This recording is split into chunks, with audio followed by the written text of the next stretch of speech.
Infighting erupting among Democrats over talk of impeaching the president. I can barely say the word. Impeaching the president. Here to discuss, Rich Lowry, Sarah Westwood, and Philip Levine. Rich, I'll start with you. This seems to be a real obsession for the Democrats. They can't get away from it. That visceral loathing they have for Trump. Yep. Will it happen? Well, it depends on a lot. Do Democrats take the House in 2018? Do they take it with a comfortable margin? Because you're going to see a lot of members in the Midwest and other swing districts who would feel a lot of cross pressures on impeachment.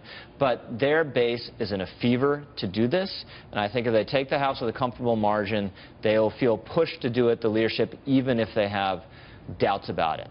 And Philip, your reaction to this? You know, the Democrats fighting about this. Some saying they should do it now. Others saying they should wait. What's your view? Jerry, I think you're innocent until you're proven guilty. And I think we should let the investigation go forward. Let's get it done as fast as possible so we can get back to the business of America. We have a lot of things to do.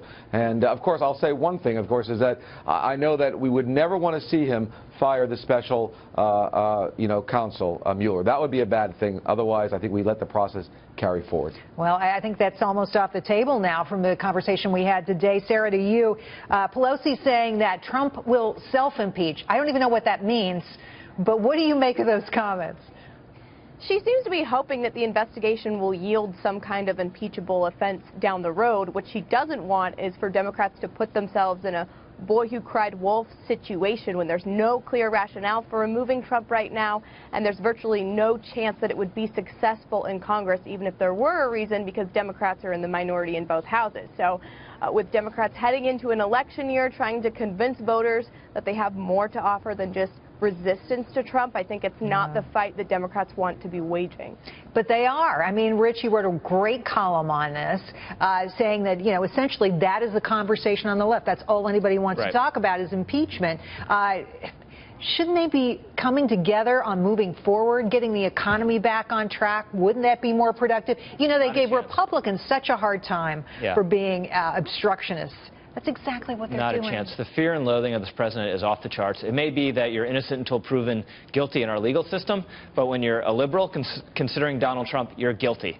You're just guilty, period. They've been obsessed with blocking him from taking office and removing him from office pretty much since he arrived there. And so I think Nancy Pelosi, she'll be cagey about this. She'll be very cautious, but the base will get more and more intense on it. And they think they already have reason to remove him. Well, they do. And Philip, to you, I saw that the Harvard law professor, Lawrence Tribe, saying that the president must be impeached. Absolutely. No doubt about it. Is that just going off too fast on this issue? Isn't that just rushing? Yeah, I think we need to let the process go forward. You know, once again, I'm not a lawyer, but I believe in the rule of law. So let's move forward. Let's get this out of the way as soon as possible. Wherever it leads, it leads. Let's not impede it. Let's move it forward so we can get back to the business of America. Well, Sarah, I say let's get back to the business of America right now. I'm watching those Senate intelligence hearings, and I think, all of these really intelligent people wasting all of this valuable time doing things that do not increase the productivity of the economy, that don't go to people's earnings, don't increase them, don't get the economy moving. All of this, in my view, a waste of time. Your thoughts? Well, Rich is right. There's an appetite among the Democratic base for this type of inquiry. There is a desire among a lot of progressives to see President Trump be held accountable for this Russian collusion allegations that have been spun up. They are, in a lot of voters' mind, a very real problem with the administration. To some, it delegitimizes President Trump's victory. So there is pressure on a lot of Democratic lawmakers to move this forward, and now that it appears there's not going to be any compelling evidence of collusion, now Democrats are moving on to looking at potential allegations of obstruction.